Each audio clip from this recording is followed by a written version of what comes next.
you're working in these groups that are working with them, with these entities. Now, what were the types of entities? The kind of gray colored small ones with big eyes, the taller gray ones with big eyes as well, and something that looked like humans, like a fair haired Nordic type description. They were basically tall, slender, and and their skin, if you looked at it sideways in the sunlight, it was like looking at an oil slick. It was kind of like little rainbows, and they said that was from the small scales, different than our skin cells. The gray ones were biological robots. They had no soul or things like that. They just did what they were instructed to do. Those are the ones that I know about. I know that the Canadian former Minister of Defense, who is now retired, did say that they were informed of, nearly 13 types of beings. And in the biblical stories, they talk about Satan being in charge of a rebellion, being cast down to earth. Well, I think it's that he was in this parallel universe at a higher energy level. He was cast down with some of these cohorts, and they made these beings to build a lie, a deception for the people of Earth. And that deception was that, okay, little grays, Nordics, all these kind here are invading us and abducting us. Then Satan is going to come in with his crew that look just like us, are friendly, and will deliver us from these nasty little aliens. That way, the satanic ones, who appear to be good and friendly, can help us set up a world government. And then he can take over the planet with his man who's going to be the human Antichrist, which the Messiah, Yeshua, Jesus, in the Greek, will land with his troops and have battle with Satan and his minions, who have executed this great deception to the people of Earth, and will defeat them. And that's the biblical narrative on that, but certainly what I witnessed and what I was told by my security team do fit that perfectly.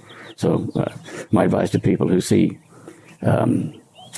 good guys coming from the skies, like in the movie or the series V, where they come and help mankind and give them all kinds of gifts in return for seawater and junk, that kind of a scenario will be played out. So the first landing, the first official disclosure, will not be of the friendlies, the good guys. They'll be deceptive, just like in that movie V, and they will defeat and remove all the bad guys, the grays and whatever, that were abducting people. And the people of Earth will be very happy. And not only will they defeat those, they will take out of power the people that are called the Illuminati or the deep state.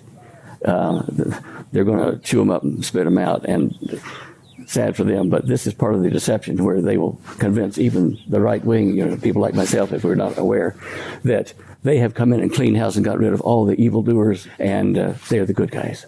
It will be a clean sweep of the house, and for those who aren't schooled in what's going on in this deception, they will fall prey to supporting a new global world order. This is basically the next generation of terrorism.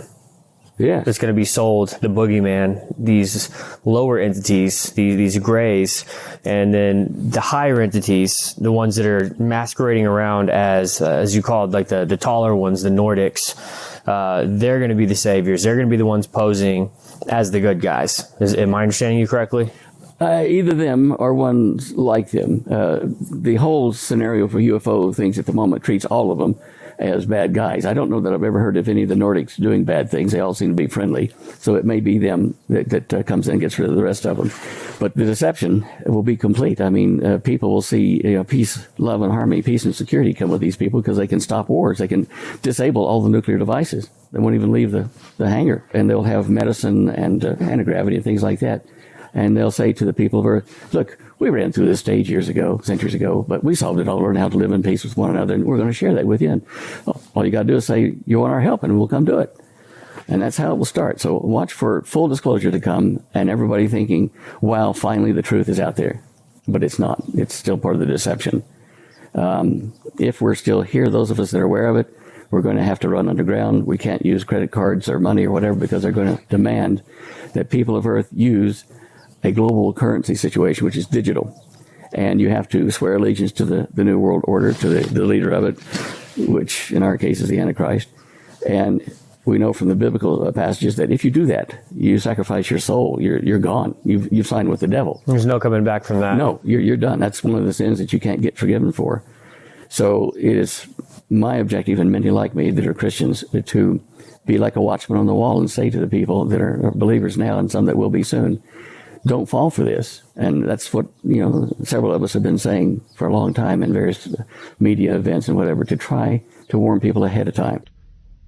And no marvel, for Satan himself is transformed into an angel of light. Therefore it is no great thing if his ministers also be transformed as the ministers of righteousness, whose end shall be according to their works.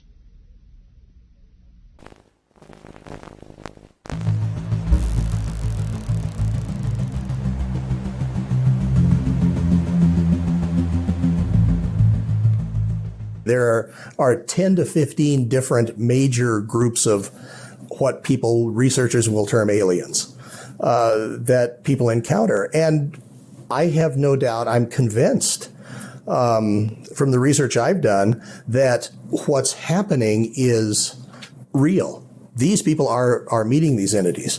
The only thing I'm not convinced of, are they literal physical beings, or are these spiritual beings that can manifest a physical body?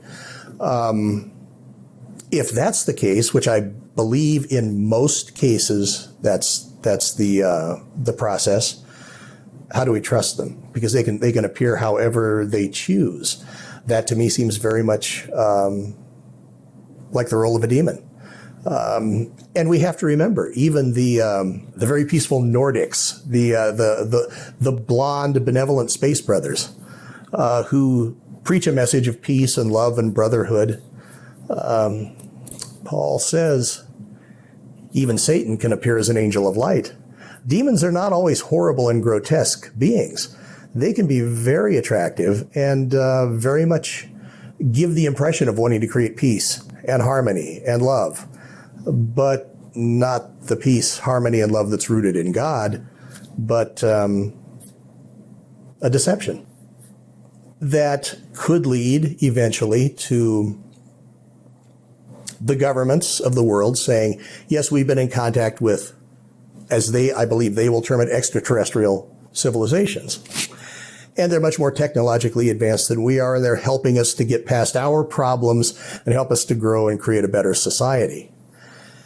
And out of that, I believe, will come a statement, a series of statements that will lead us down the path to be led to believe that because of the great technological advances that this civilization has, they're also just as spiritually advanced.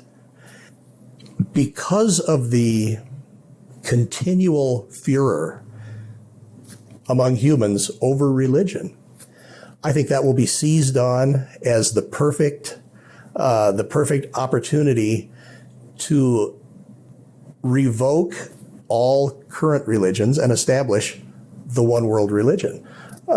Because obviously, if these beings are from somewhere else and they're so much more technologically advanced, they must be just as spiritually advanced as they are in terms of technology. So we've got to follow them. And there you fall into that incredible web of deception. And I see that. I see the web spread out, and I see the edges beginning to lift up to encase as much of humanity as it possibly can. A lot of people don't understand how you can even bring the idea of spirituality into a question like this. I, on the other hand, with my background, can't understand how you can avoid bringing spirituality into this question, because that's the root. That's the root of it. And those who go in with their eyes half closed do so at their own peril. They do so at their own peril. It's dangerous business. It's a reality. It's part of our reality as Christians, as those redeemed by the Son of God, within whom the Holy Spirit dwells. We are under spiritual attack. We have that realm to our lives that we need to contend with. I think the church is negligent in not teaching spiritual warfare and the reality of spiritual warfare to its members. It's an important component, and you don't pull an 18-year-old boy out of high school and stick a uniform on him and drop him onto a battlefield in Afghanistan or Iraq. You have to be trained. You have to be trained. And I think the church fails to train its warriors in how to fight. And it's an important thing to do.